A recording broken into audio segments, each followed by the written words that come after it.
Saidia.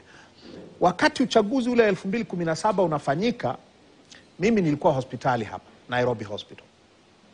Na serikali ya Kenya ya wakati huo, ndio maana nasema na marafiki zangu wengi sana, wapo ambao wako ikulu sasa, wako bungeni sasa. Mawaziri, magavana, maseneta, manini. Kwa hivyo uko nyumbani? Niko nyumbani. Walikuja kuniona hospitali. Baba alikuja kuniona hospitali. Na wengine wote hao. Kina rafiki yangu Dennis Itumbi. Na wengineo. Wengi tu. Kina mama Martha Karua. Hawa ambao walionyesha mshikamano na sisi.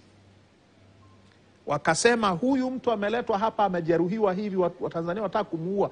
Sisi tutamtibu na tutahakikisha yuko salama.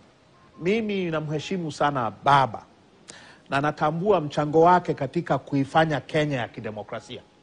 Kabisa. Kabisa, kabisa. Na hiyo ni inspiration kwetu. Ametupa mafundisho mengi.